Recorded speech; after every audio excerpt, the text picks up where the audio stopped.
You've talked about the stakes of this election. Um, are you someone who's worried? I mean, I know I don't want to put you in the prediction business, but are you worried at all if we nominate a centrist like Biden or Buttigieg that uh, that just sort of could be a 2016 election do-over and reelect Trump? Well, I think it's imperative in this election that Trump not be elected almost by anybody. First guy I meet on the street. If he's reelected, we know what's going to happen. There'll be an acceleration of the kinds of destructive and threatening programs to which he is committed. Maybe worse, because the second term of the president usually gives an option to be more free in what they do. There's no indication that this is going to change. Incidentally, it's not only global warming. There's something else that nobody's talking about almost, which is just as serious. And that's the dismantling of the arms control regime. The threat of nuclear war is quite serious. And that's really essentially permanent. A country that carries out a first strike in a major nuclear war will itself be destroyed simply by the effects of nuclear winter. And that's coming closer. Now, there was a series of treaties which somewhat reduced the threat of nuclear war, which has always been extremely high. You look at the record, it's kind of miraculous that we've escaped. But there were some treaties that reduced the threat. One was the ABM treaty, important. That was dismantled by George W. Bush.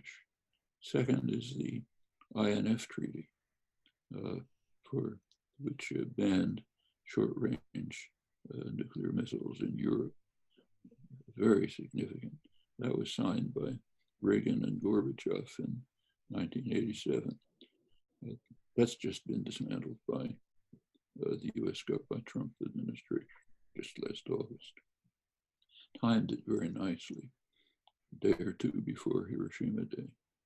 And plainly, they'd been planning this, and of course they'd been planning it, but very strikingly, right after dismantling the treaty, the Pentagon launched a missile which violated the treaty, virtually pleading with others, come along and find ways to destroy us. We've opened the door. The next one on the table is the Open Skies Treaty, initiated by that terrible left-wing radical Dwight Eisenhower. That's going to go. That's reduced the threat that one of the major powers, Russia or the United States, would misunderstand what's happening and launch missiles. That'll go. Now, the last one is the New START Treaty coming up in 2021.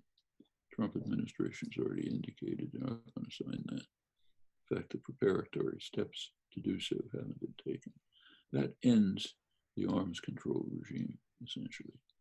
And it says, let's develop the most destructive weapons that we possibly can and be happy about the fact that we're going to destroy ourselves. Now, some people are happy about this. If you read the literature of the arms industry, the military industry, they're delighted, they're ecstatic, getting huge contracts to develop weapons that destroy everything, and also thinking that a little way down the road, they'll get even bigger contracts to try to figure out ways to defend against the monstrous weapons that they're developing now. So it's just a perfect world. That's just as serious as global warming. And there's virtually not a word about it. This is not just my opinion, incidentally. So if you take William Terry, former Secretary of Defense, the leading specialist on nuclear weapons, devoted his whole life to it, and a pretty conservative guy, not given to exaggerated rhetoric. He says he's not only terrified, but he's doubly terrified. One, by the growing threat. Two, by the failure to notice it. It's pretty amazing. There's hardly a word about it except in arms control journals. And why do you think that is? Even my dog doesn't like it. No problem. It's interesting you mentioned that, because I know during the later years of the Obama administration, they approved some nuclear modernization program that would have cost a few $1 trillion. Under the pressure of the Republicans, which exist. Was there, because sometimes when I've brought that up with people, they say, oh, well, we also had really old computer systems on the nuclear weapons, and this actually made things more safe. Is that a legitimate argument? You should take a look at the record. I mean, there have been case after case where failure of the automated systems virtually led to war. When it came within minutes of launching the terminal war, and when human intervention blocked it.